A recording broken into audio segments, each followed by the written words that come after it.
the elections are not so far away, and your party, the APC in Edo State, seems to be divided. It's not been able to come together to have a common front. What exactly, are the fault lines?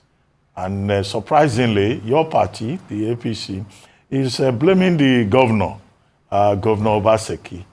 How does he have a hand in the crisis within your party? I thought that the concentration should be in organizing the APC at the Edo State level rather than dragging Governor Obaseki's name into the matter. If you may just assist us with clarifications. Thank you very much, Dr. Abati. Edo, it's not just the APC. It is the entire, the three major political parties in Edo.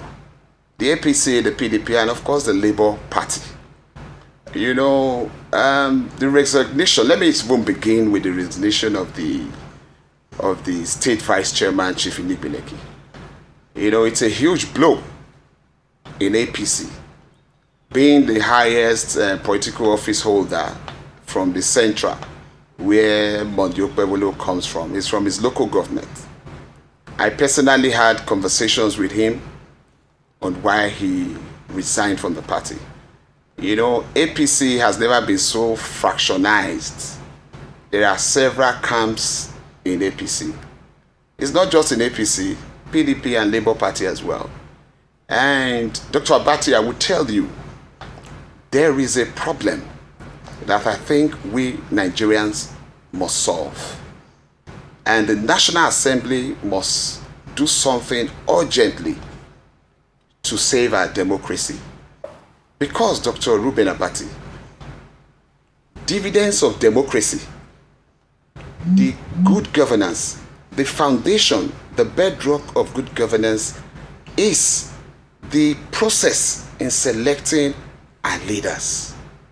Dr. Abati, it will amaze you to know that to employ a teller in a bank, even as small as a small community bank, you write an aptitude test, you do oral interview, and you are given probation of 3 months or 6 months. If you are not able to perform, you are removed.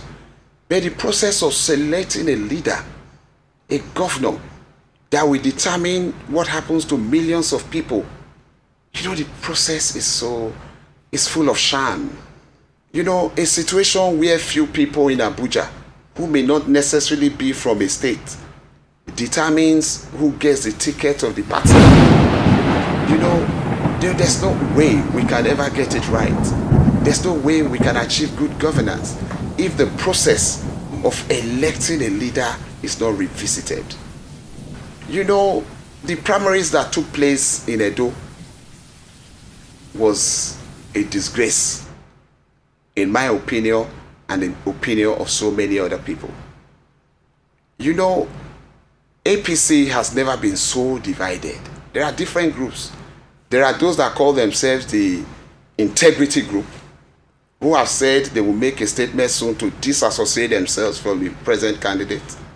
There are some that said, we do not believe in a candidate, but because we believe in President Asiwaju's renewed hope agenda, they will stay and will not vote for the candidate. There are some that have said, Ighodalo, this one will let us use, that are ready to campaign and work for the candidate. And there are some that said, we'll just sit down and look. APC have never been so divided. You cannot see any of the opponents, those who were interested in the race, coming together to campaign for the candidate. And Edo people have not seen the candidate coming out to speak to Edo people, to come to arise, to discuss issues, his plans for Edo people. There's so much division. And it's not just only in APC, even in the Labour Party. Even in Labour Party, it is worse. Because the obedient movement, a vast majority of them has declared support for Asue Ighodalo, like we can see on social media and everywhere, and those we have interacted with. And the 35% are saying, look, we are waiting for Obi to tell us what to do.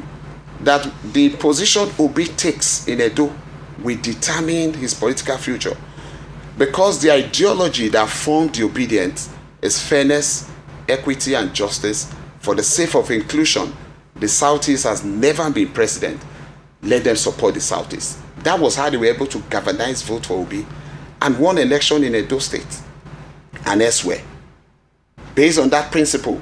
But today, the Labour Party have a candidate who is from the same local government as the present governor, who has been there for 8 years, and who is also a relative, like we heard, I don't know if it's true, on the present governor.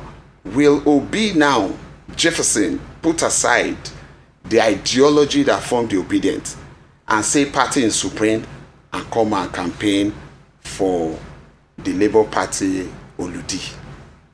Nigerians are watching. Edo people are waiting. The 30% obedient left waiting for his directives are killing, watching to see what Obi will do.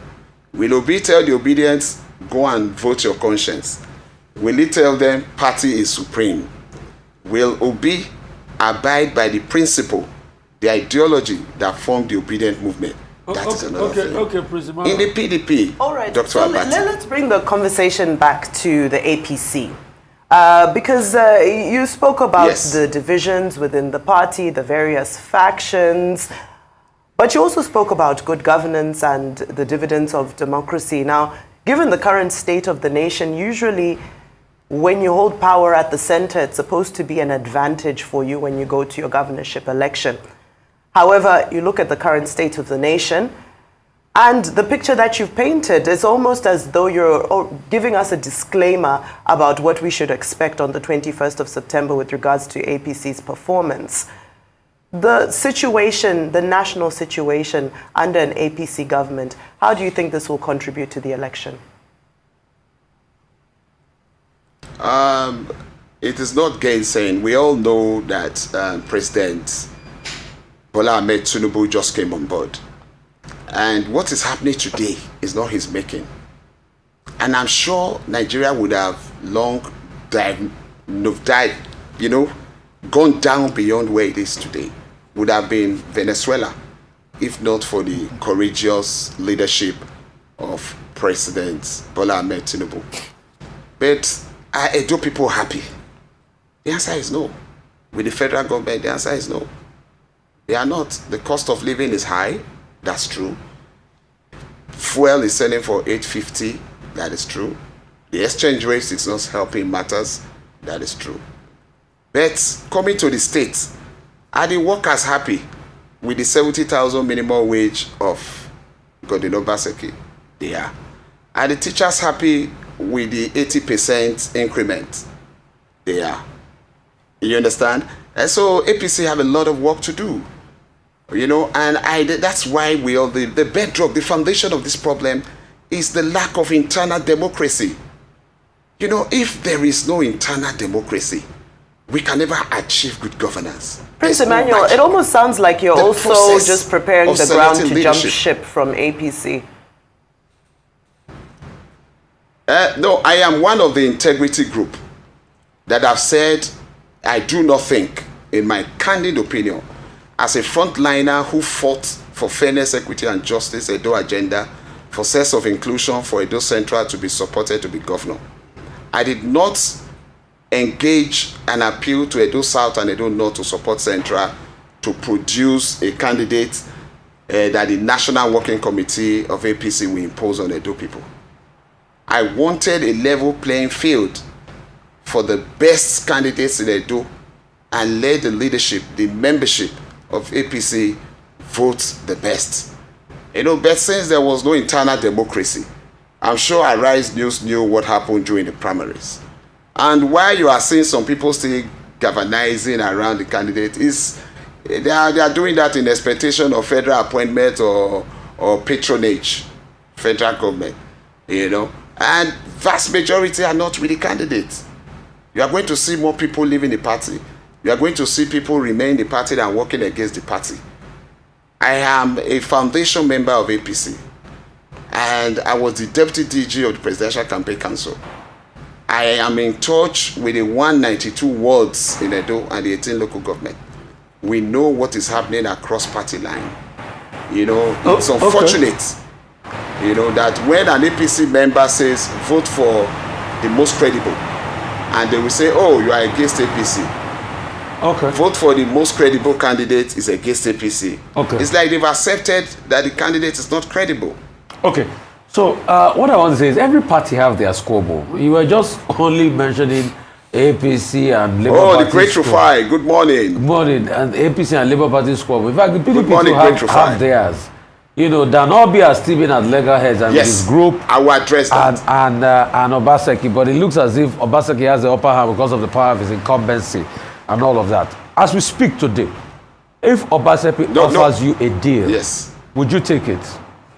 Secondly, what are you already doing to make Asue Ighodalo emerge? The Great Rufai. The Great Rufai. Yeah. The Great Rufai. Yes. I am a realist. I'm a firm believer of Asiwaju Bola Ahmed Tinubu. And I also fought to ensure power return to central, power rotation, fairness, equity is key for me. And I will tell you without missing words that this election is about the candidacy, the candidate's capacity. Whether we like it or not, Asue Ighodalo stands out. He stands tall. So Asue Ighodalo is your man, right? Is your man in this election? Asue Ighodalo, let me tell you. It's your man in this election, isn't he? Man. Isn't he your man? It's everybody's man. It's my man. Okay. It's my man. Because I want a better Edo. I want a better Nigeria. And I have Olumide Akpata is not bad. But the fact that Edo South, his local government have been governor for 8 years, we cannot afford to continue in that. That was why what brought PDP down when Obi left PDP. Okay, the next question, sir. The next question is, and I will tell you, let me quickly say this. Let me quickly answer you. Say it before I Dr. Rufai. Yeah. Great Rufai. I will tell you that the legacy PDP that are running to APC to work, see, they don't control the people. Okay. Edo electorate are too sophisticated to be wowed by any political leader. Okay. You know, and they laugh at them because there are those in PDP. By now, I for one would have expected Chief Danobi to resign his membership from PDP and join the APC honorably. Okay. Join the APC honorably because you are in APC. You are working for APC. You know, you cannot be South Vice Chairman PDP and you are telling people go and work for the most incompetent candidate. Okay. Doesn't mean well for Edo people. Okay, can I also say this? Will you also, as you are telling Danobi to resign from the PDP and join the APC because you're already working for the APC, would you also resign from the APC? I just joined the PDP because you're already campaigning for Asue. By the time the integrity group has agreed, I am ready to resign from the APC. Because I will tell you the truth, Great Rufai. Edo cannot afford. Edo Central, where I'm from, has produced 2 professors as governors. We must present our best to Edo people. And the best from Edo Central amongst the 2 is Asue Ighodalo. I'm telling you, verify the antecedent. Okay, the next question Okpebolo has no verifiable antecedent. Can you tell me the other things you've been doing to prop up Asue Ighodalo as we speak, apart from coming on Arise today? What are the other things you have been doing underground? What we have been doing, there's integrity group in APC. If I call their names, the Great Rufai, you'll be amazed and shocked. Please call their names. The powers that be in APC, those that determines what happened in the party, have taken a position that they cannot afford to present a Monday Okpebolo who does not know the difference between a zoo and a museum.